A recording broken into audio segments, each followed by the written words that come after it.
Hello, and welcome to today's episode. I'm going to be your host, the Irrelevant Nerd, and today I'm going to be making a list of my top 5 favorite Jedi of all time. So after making my list of of my top 5 favorite Sith, I figured I needed to make my top 5 favorite Jedi to make sure that I'm doing my part in bringing balance to the Force. And again, like my Sith list, this isn't a most powerful list or a who would win in a fight list, just my personal preference list. And although I pull from canons and legends in a lot of my Star Wars videos just because that is just kind of what Star Wars is you pull from what you enjoy. But this was another just extremely difficult list to make, even more so than the Sith list, just because there are like so many more Jedi to choose from. So of course I'm gonna have to start with some honorable mentions. First honorable mention is Aayla Secura, simply because I had a massive crush on her when I was younger, and I have loved her since I was a child. She's the best. My second honorable mention is Cal Kestis from Jedi Fallen Order and Jedi Survivor, the video games. I have absolutely loved his journey and his commitment to the light side, and the games are also just fantastic, and I cannot wait until we get the third one and kind of get to see how his story concludes. Our next honorable mention is going to be Mace Windu, extremely powerful Jedi with his own unique lightsaber fighting style called Vapad that helps channel a dark side user's energy back at them and kind of creates the cycle to help boost him in the event that he is fighting somebody who is tapping into the dark side. It's very cool. And I mean, he has a purple lightsaber, so he gets on the list really for that reason. My last honorable mention is going to be Yoda. He has so much wisdom and power and a very long life that I'm hoping we'll get to learn more about. And just kind of like Palpatine for the Sith, Yoda has to be on a list like this for all of the obvious reasons, even though I will say Yoda can be a very frustrating Jedi at times as well when you get into the books and how he responds to certain characters and how he's not responsible for the downfall of the Jedi, but you can directly see how his attitude and the attitude of the Council is kind of responsible for it. But anyways, that's probably should be another video, but he is great. So that's all of our honorable mentions. I'm going to go ahead, get right into the top 5, starting with Ahsoka Tano. I was very, very skeptical when the idea of having an apprentice for Anakin Skywalker was introduced. I didn't like it at all, and when I first saw her in the Clone Wars animated movie before the show came out, I thought it was pretty terrible. I thought that all of my worst types of fears had been confirmed, but she really grew on me very quickly, and over time, like having seen her journey from like Clone Wars to Rebels to Tales of the Jedi to seeing her pop up in the Mandoverse and her book and her own show, the character has grown so much and grown on me so much. I absolutely love her and her commitment to fighting tyranny, and like she is badass. Like she defeats Grievous, Maul, and she didn't beat him, but she did have the bravery to stand up and fight Darth Vader, which for all of the reasons, her being his former apprentice is just a lot for her to deal with. And she leads the siege of Mandalore, and she has the dual sabers, which are so badass. And I like them when she has the double blue for the siege of Mandalore. I absolutely love them when they're the double white lightsabers. I think they're so cool, and I think the path that she is on after she leaves the Jedi Order is kind of an example of more, I don't know, probably the path that the Jedi should try to follow a little bit more, of being like more true to the Force and not like the whims of the Republic. I love her. She is a certified badass. I am very excited for the second season of her show, and I hope we get tons more content with her. I know some people are sick of her. I am just not. Number 4, Obi-Wan Kenobi, the first Jedi that we're actually introduced to, and he is awesome. He's a great character, even when he's first introduced, before the expansion of the prequels. And when he meets Luke and is explaining the Force is this like mystical energy that sort of penetrates everything in the universe and binds it all together, I think is really beautiful. And Obi-Wan is exactly the type of Jedi the prequel like Jedi Council would want. He is committed to law and order, and he very much believes in following what the Council tells you. And he's one of the most memeable characters of Star Wars with his "hello there."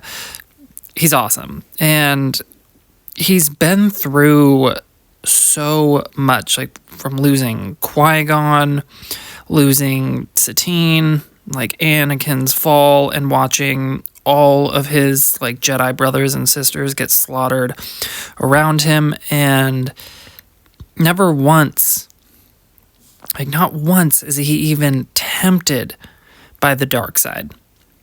He is so resolute in the light side of the Force, and I think that's so amazing. And he isn't the most powerful Jedi, but he's able to get to where he is through extreme like hard work and dedication, and he manages to beat Maul, he beats Grievous, he beats Vader twice, and he is such a master of the third lightsaber form, Surisu, that he is often spoken about as the best defensive duelist in the entire order, maybe even in the entire order's history, because of how hard he worked at it. And I love a character that comes from nothing to make themselves like one of the most prominent Jedis of all time.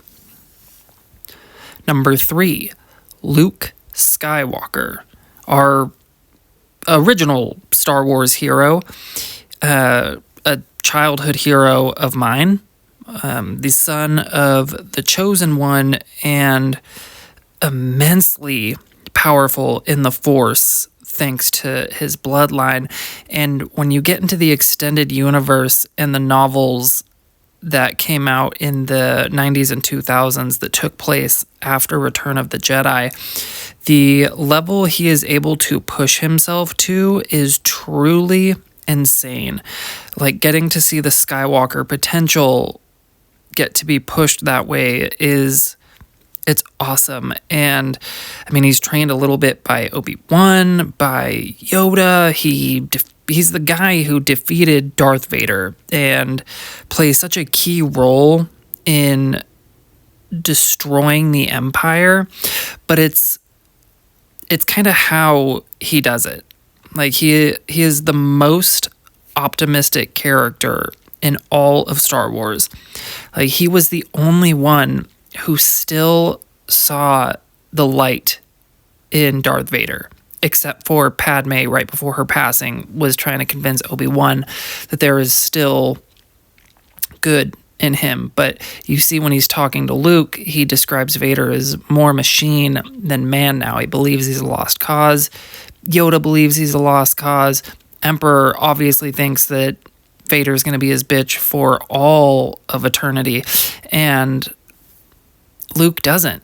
He sees Anakin in Vader. And I think there's something really beautiful about that. And also just the nice family bond and him stepping up to save his father I think it's a great story. And I do think that is really kind of the biggest reason that there are so many fans that are frustrated with the sequel trilogy, especially what they did with Luke in The Last Jedi in particular. How do you go from being that badass and optimistic of a character to just giving up on like the Force even entirely? Like, I understand the logic behind it as it's presented in the movies. I just don't agree with it, and I don't understand how you would get this character there. But even with that, I absolutely love this character, and I do hope we get to see more from him in between like Return of the Jedi and The Force Awakens. Just give us a Luke Skywalker show and do it well with respect to the character. Number 2, Anakin Skywalker, the actual chosen one, and really the main character of Star Wars. Like, George Lucas himself has stated that Star Wars is the tragedy of Anakin Skywalker. It's about his downfall. And so whether or not it's Anakin or whether or not it's after he's turned to Vader, I believe he's just inarguably the main character, even though Luke is presented as the main character of the original 3 movies. This is the main character in all of Star Wars, and he's obviously very powerful in the Force, being the chosen one, and he's extremely skilled with a lightsaber, and getting to see Hayden Christensen with a lightsaber is beautiful. He has such a natural flow with it that I could just watch him all day, and with them bringing him back for more Star Wars projects, I hope we get to see more lightsaber duels with him because it's just beautiful. But as a character, he's very caring. He's very passionate. He has a strong sense of justice. And I think that he has a further purpose in the Force than just being like the one who brings balance to the Force. I think that his story really kind of starts with him dying. Like, I think his true purpose is going to lie more in the realm of like the Force ghosts, and like we see him in Ahsoka as a Force ghost, and it's incredible. But I believe as a Force Nexus, he is so incredibly important to the Force. I think he's going to end up eventually taking the place of the father that you see in the Mortis arc from the Clone Wars with the father, the son, and the daughter. I think he's going to ultimately be like the shepherd for the Force, kind of like you see with Loki at the end of season 2 of Loki, how he's kind of watching over everything. I believe that's what Anakin's purpose is going to be. And when you kind of look at Anakin's life from the Phantom Menace up until really his turn to Darth Vader, it's hard not to feel bad for him. He's a slave. He has to abandon his mother for his freedom, which she obviously wants him to do, but that's very hard for him, especially because they were all each other had, and he knew he was leaving her in slavery, and he goes to the Jedi, and he's honestly a bit mistreated by them, and he's not trusted, and he's held on kind of this weird pedestal, but they're also kind of constantly wanting to hold him back, and all that with this just constant manipulation of Palpatine. And when you read like the novelizations of the books, especially The Phantom Menace, and it kind of delves more into who Anakin is as a person when he's a kid, it's hard not to feel bad for him. And he did make a bad call, but it sucks. I love his character so much. But coming in at number 1, Qui-Gon Jinn. This, like, he is what the Jedi should be. He cares more about helping people than being involved with galactic politics and going by the whims of the Republic, and he listens to the Force. Like, that's what he thinks should be guiding the Jedi instead. And obviously, you should very obviously be listening to the Force, because that's what's going to get you to your most, like, I guess, what's the word? Like, just your best outcome. Like, when you look at how Bane viewed the dark side of the Force, he was right. The way to use it and carry on the Sith Order to just create this never-ending, powerful chain of Sith Lords, like, he listened to the dark side of the Force, and it worked out so well. And Qui-Gon Jinn listens to the Force, and that's really what should have been driving the Jedi the entire time. And